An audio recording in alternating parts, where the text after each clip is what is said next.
Alô, galera aí do Social Can, aqui de Iguape, destino a Miracatu, fazendo aquele excelente trabalho. Vamos aí na maior correria, né? Mas a vida continua, né? Muito sol está pesado hoje, está fritando ovo na pista. Hoje tá osso, hein? Sinceramente, hoje tá embaçado mesmo.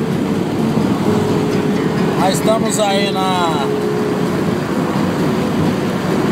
correria.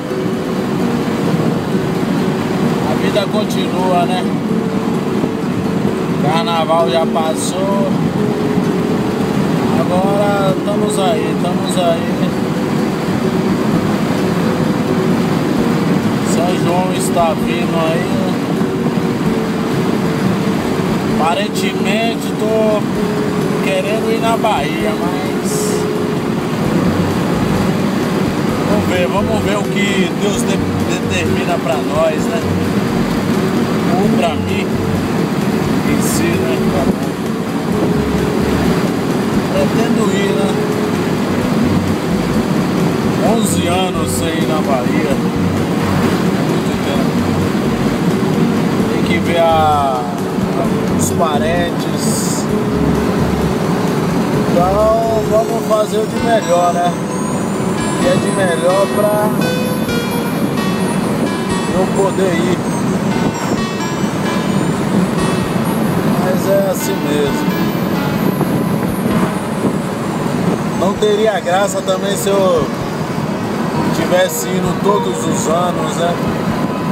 Tem que demorar um tempinho pra a galera sentir saudade.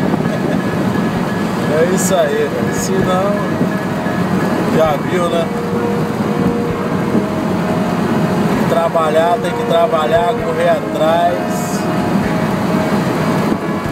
E é isso. Um dia ainda pretendo curtir o carnaval da Bahia, em São Salvador. Fé em Deus, ainda eu vou proporcionar essa festa pra mim mesmo. Fé em Deus. É o que eu pretendo muito. Glória de Deus. Quem sabe 2014, né? Não dá pra eu curtir esse carnaval aí. Pretendo, é um sonho de consumo.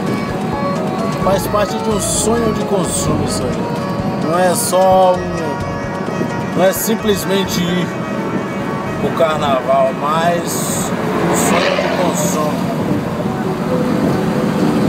Sinceramente. Mas Deus vai proporcionar essa viagem pra mim, que Deus sabe meu esforço, minha luta dia a dia. E é isso aí, galera do Social Can. Uma boa tarde, muito quente pra todos. Estamos aí, né? Boa tarde pra todos. Fui. Tudo nosso. Faz o L. Tudo nosso. É nóis.